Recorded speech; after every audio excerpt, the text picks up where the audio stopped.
Welcome to Gnarly Beer Travel. Today we're here at Point Distillers, and we're speaking to Chris Schaefer, the owner. Chris, tell us about your business.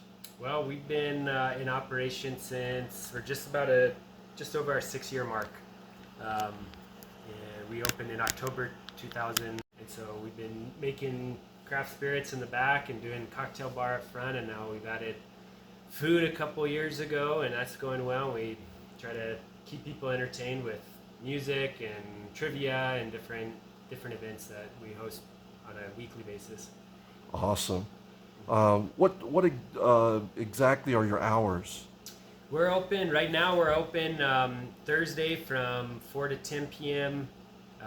Friday, Saturday 5 to 11 p.m. and Sunday from 11 to 3 for brunch. Awesome. And the spirits that you distill? What type of spirits do you have? So we make, I distill in-house here 2 different types of gin, a vodka, and blue corn bourbon. And then I also import some spirits from Mexico, so I bring in a mezcal, a tequila, and a sotol. Oh, nice. Yeah, mezcal's my favorite. Oh yeah, I love mezcal. Yeah. I mean, we got into this game trying to make good whiskey, and still love bourbon and rye whiskey, but my current interest is definitely south of the border. Yes. Now, well, people in the Southwest, they like their tequila.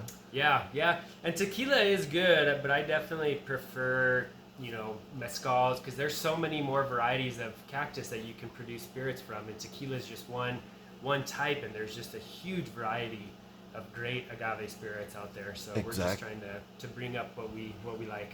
Well, mezcal, it's filtered. It's a higher grade of alcohol. The smoky flavor is what draws me to it. Yeah, and I mean, some people don't really like the smoky as much, but I definitely prefer the smoky flavor. And there's 20-something different cactuses that you can make spirits from, and tequila just being one, but tequila is just what everybody knows. Right. So we're trying to educate people that there's other options available. Yeah. I've actually had Pesco. I think that's from Argentina. Yeah, I think Argentina or Peru. Peru. So yeah, something like that. Yeah, Peru. Maybe that's right. Yeah. Yeah. So I mean, yeah, you're right. It's amazing. Some people kind of put it under that same umbrella as tequila. Sure. But it's it has a different flavor, a different taste. The whole ball of wax. Sure. So who do you have playing this week? This weekend, Friday night, we've got Banjo Joe and Danielle. So Okay. we've gotten sort of on we've got onto the radar of other traveling musicians. So I've been getting a lot of requests from touring musicians to come and play here. And so I'm not even sure where Banjo Joe and Danielle are from. Yeah. But they travel on a big tour bus and play music all over the country. So we're excited and curious to see what they're all about. Yeah. I'll have to have my friends see if they can get in. Sure. Because they're in a group called Dr. Floyd. It's a rock band. Sure. And they're pretty darn good. Yeah. Yeah. We get a huge variety of music. I mean, if they're good, we'll have them come in and play. So we do everything from country to bluegrass, singer-songwriter. We've done hip hop nights. We've done DJs, all sorts of stuff. So if they're good musicians, they're welcome here. Okay, awesome. Love it. Okay, now what the different whiskeys that you sell and spirits? Sure. What are your top sellers?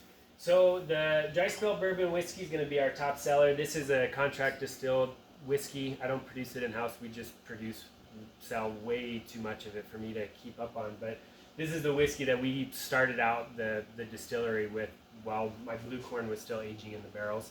But we do, I ferment and distill this blue corn bourbon all in-house. I also have a rye whiskey that's NMSU rye whiskey is the collegiately sponsored whiskey. That's also a contract distilled. And then I've got some mezcals that I bring in from Mexico, sotol from Chihuahua, and tequila that I bring up from Jalisco. Now, toll. What is toll? Sotol. Sotol. What? Yeah, sotol is made from the sotol cactus. Okay. It's a Chihuahuan desert-based plant, and and it's hyper local. Distilled just 200 miles south of us here in Chihuahua, and sotol grows all over the Chihuahuan desert, which we are in. So it's a really common landscaping plant in this area, but it's a traditional food source and traditional alcoholic beverage for indigenous populations in this area for a really long time. Cool. Yeah. So I think it's a very interesting cousin of tequila or mezcal. It's a little bit smoky, really earthy, and I just think it's a very interesting spirit with a great history. Okay. Might want to try that as well. Yeah, absolutely. I think if you're interested in mezcals, this is just another really interesting sort of niche product that would fall into that grouping of agave spirit, even though it's technically not an agave. Okay. It's in the Asparagaceae family, but it's very similar. That's why I say it's kind of a cousin of tequila or mezcals. Okay. Excellent. Yeah. Cool. All right. Let's see. Say that again about the sotol. So yeah, back on the sotol. So sotol, like I said, it's a super ancient alcoholic beverage that the native populations in Mexico had been producing and consuming for years, and then with the introduction of distillation by the Spaniards and maybe the Portuguese into Mexico, they started distilling it into what we now know as sotol. But during Prohibition, around that time, the Mexican government made this illegal to produce, and some people think it was to curb the production and supply of spirits into the United States during Prohibition that the Mexican government made it illegal. Some people think it was sort of a prohibition on just the native people's way of life. But whatever you believe or think about it, it was illegal to produce sotol until 1992. Okay. And then it became legal, and it's still kind of fighting for an denomination of origin. So right now, it can be produced in the United States, but the Mexican government and the sotoleros in Mexico, Chihuahua specifically, are trying to get a denomination of origin saying you cannot call it sotol unless it's from Chihuahua, Mexico. Sure, kind of like champagne. Kind of like champagne, bourbon whiskey, tequila. Yes. Tequila cannot be called tequila unless it's produced in Mexico. Huh. So learn something new every day. Yeah, but it's a very interesting product, and I think it's just got a really vibrant history and a really vibrant culture behind it. Cool. So, yeah, I think it's awesome. Okay. So yeah, our vodka is distilled here, and it is a corn-based vodka. We also filter it, run it through a carbon filter that I built to really try to scrub it up and make it as clean and smooth as possible. And makes great cocktails. Vodka is just #1 selling spirit worldwide because it just turns anything that you put it in into an alcoholic beverage. Yes, so, indeed. So yeah, I think it's a really nice vodka, and we do pretty well with it here and at a bunch of our accounts all around the state. Okay. All right. Yep. And then your blue corn. Blue corn, yep. It's different cup for. So then we've got our blue corn bourbon whiskey. I use local New Mexico produced blue corn. I source from a mill up in Albuquerque. Okay. And we also use rye, wheat, and barley in our mix, and we ferment here in-house and distill in-house, and then age for at least 13 months is where our blue corn's sitting right now. And what's the ABV on that? This is 45%. Okay. Yeah. So our whiskeys are all about 45%, and then agaves and tequila, mezcal, sotol, and then the vodka and the gins are all at 40% ABV. Okay. Yeah. Awesome. Mm-hmm.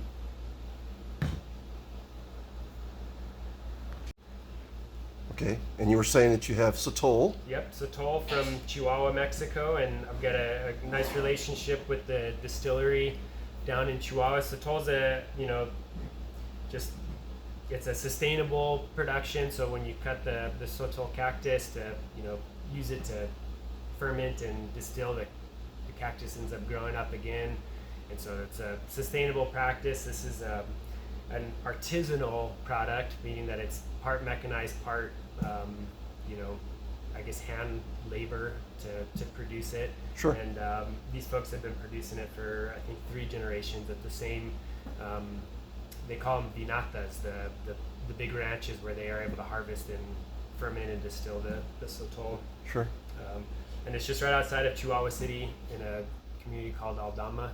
And yeah, they've been producing sotol for a real long time, and it's just a super interesting, sort of unique niche product that I think we're going to be seeing more and more of into the future. Okay. Yeah, Lenny Kravitz just got his own sotol brand. Oh, So nice. with more celebrities bringing, you know, this to light, the more we'll start seeing sotol becoming, you know, a part of the mainstream in the United States. Okay.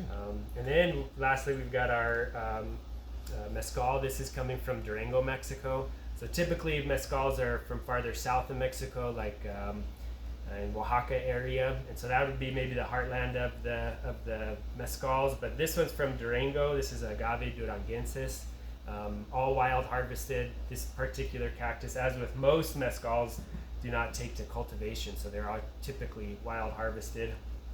And these folks have also been producing for 4 or 5 generations. So it's a very, very traditional. This is also an artisanal. So they do some mechanized process, but some, you know,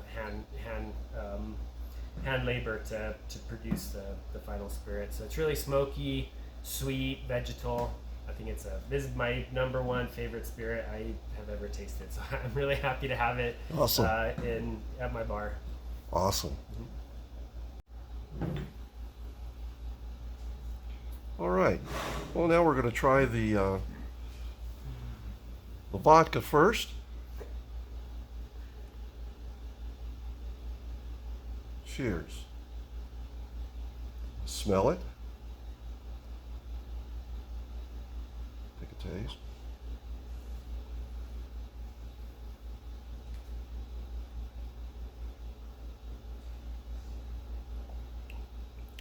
It's very smooth. It's light. Doesn't burn.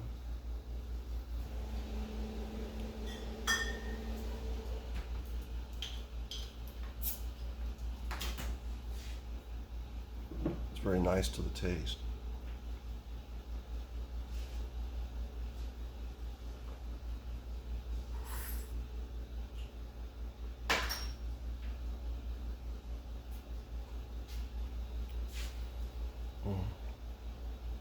That's very good.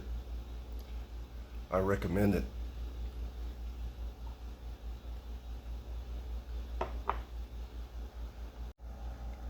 Okay, now we're going to try the blue corn.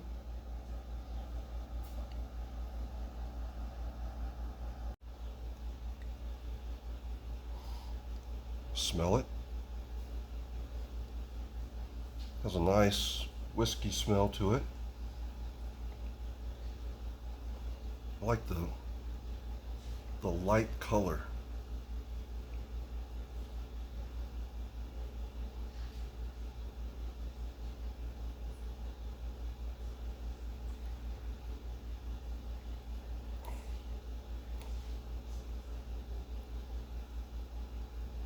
Kind of caramelish.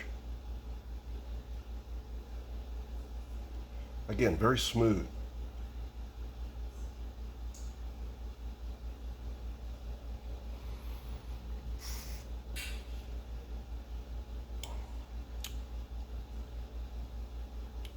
Excellent taste. I would put this up against any of your bourbons.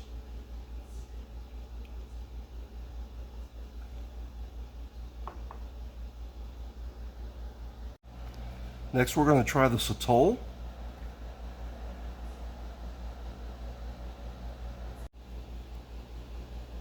We're trying the sotol now. Completely different smell.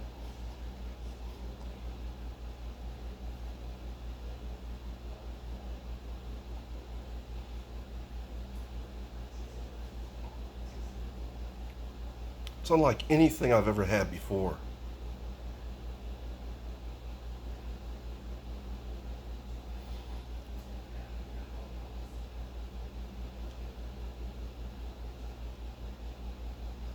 Again, very smooth.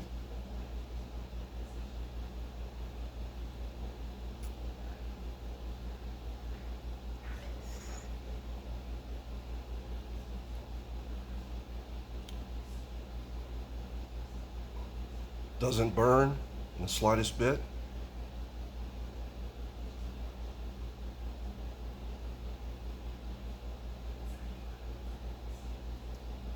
Of course,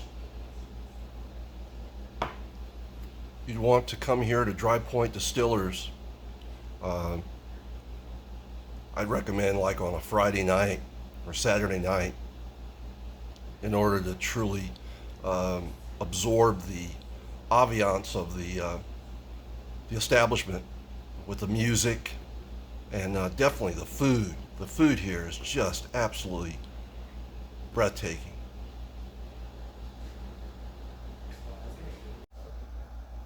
Without further ado, we're going to try the mezcal, my favorite.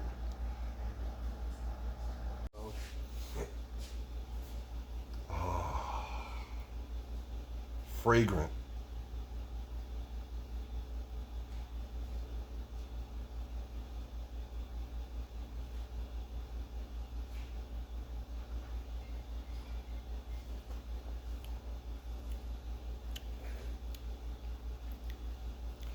It's not like any other mezcal that I've ever tasted. Smoky is there, extra sweet, I think.